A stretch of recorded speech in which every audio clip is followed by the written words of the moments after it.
লাল তালা হলো যেমন আয়নাঘর ছিল বিগত সরকারের, বসুন্ধরার মার্কেটে আয়নাঘর হলো লাল তালা। যে লাল তালা যখন ওনাদের ইচ্ছা তখন ওরা যে কোনো দোকানে লাল তালা মারতে পারবে।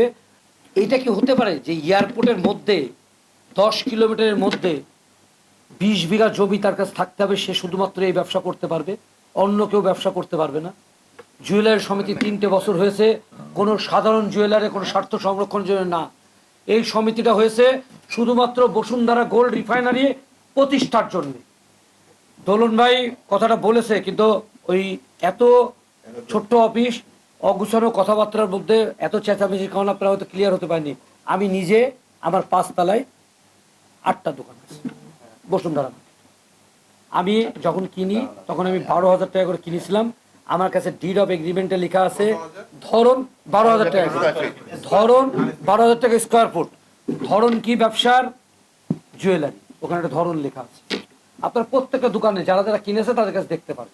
এইটার জন্যে লাল তালা হলো যেমন আয়নাঘর ছিল বিগত সরকারের, বসুন্ধরার মার্কেটে আয়নাঘর হলো লাল তালা।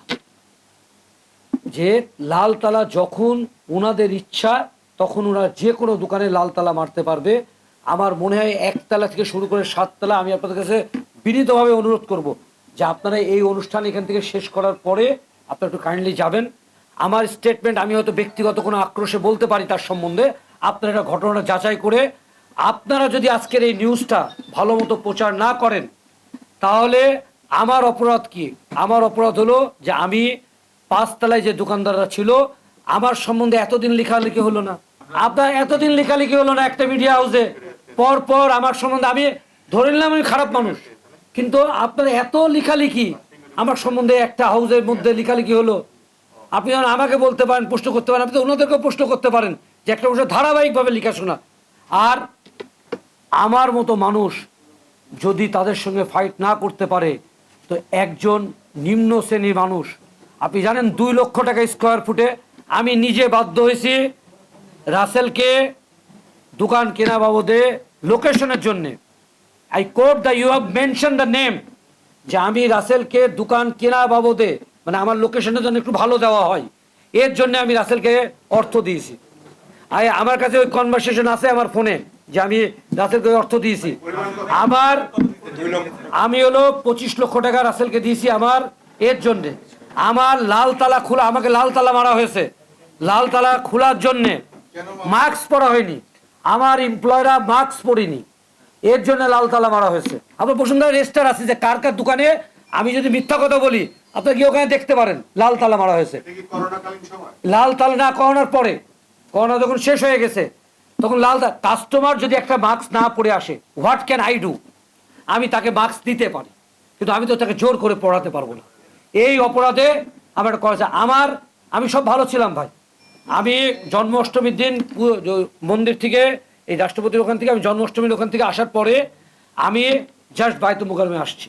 বায়তুল মোকাররমে এসে সাধারণ ব্যবসাদাররা বহুদিন পরে আমাকে দেখছে, দেখার পরে তারা বলছে যে ভাই আমরা একটা দাবি দাবা নিয়ে এটা করব। আমরা ছাত্র জনতা যে বিপ্লব নিয়ে এসছে এর মধ্যে আর ভাই তোরা দাবি দাবা করিস নে, তোরা চাইস কি? বলতে আমরা সঠিক নেতৃত্ব নির্বাচন। আমি বলেছি আপনারা হলো সুন্দর একটা জায়গায় এজিএম করেন বা ইজিএম করেন, করে সাধারণ দোকানদার নিয়ে এসছেন, বর্তমান কমিটি বিলুপ্ত করেন, করে প্রশাসক নিয়োগ করেন। যদি প্রশাসক না করা হয় তাহলে একটা অন্তর্বর্তী কমিটি নিয়োগ করেন, করে তারা আপনারা এটা বাজেটটাকে পরিচালনা করেন। তারপরে নির্বাচন হোক, নির্বাচনে যে যার গ্রহণযোগ্যতা আছে, যার দ্বারা জুয়েলারি সমিতির লোকজনদের উন্নয়ন হবে, ব্যবসাদারদের, সেটা করেন।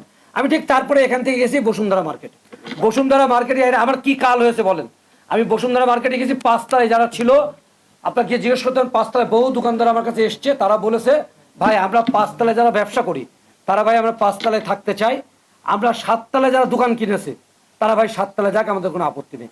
আমি সমস্ত দোকানদারের উদ্দেশ্যে দাঁড়িয়ে বলেছি আপনারা 5 তলায় যারা আছেন তাদের কাছে যদি আপনাদের কাছে বৈধ কাগজপত্র থেকে থাকে, ব্যবসার ধরন যদি স্বর্ণ ব্যবসা আপনাদের হয়ে থাকে তাহলে আপনারা 5 তলায় ব্যবসা করবেন।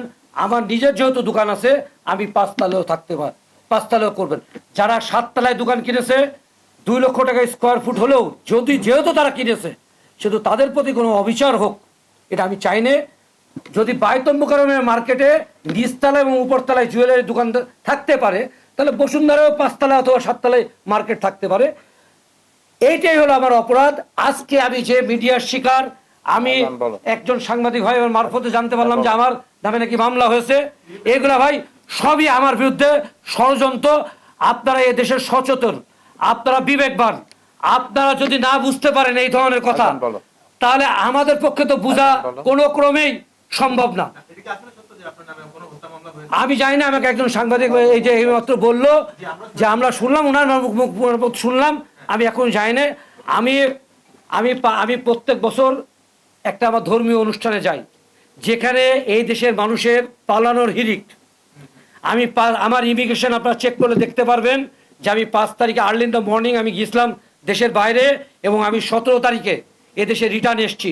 যদি আমার মধ্যে কোনো করাপশন থাকতো, আমি যদি মনে হতো যে প্রত্যক্ষ পরোক্ষভাবে জড়িত থাকতাম, তাহলে আমি নিশ্চয়ই 17 তারিখে ফিরে আসতাম না। আপনারা, আমি আমার যাওয়ার ডেটটাও আপনাদের মেনশন করলাম, ইউএস বাংলায় গিয়েছিলাম এবং 17 তারিখে আমি ইন্ডিগোতে ফেরত এসেছি, আমি এই ডেটটাও ফেরত করলাম। আপনারা জাতির বিবেক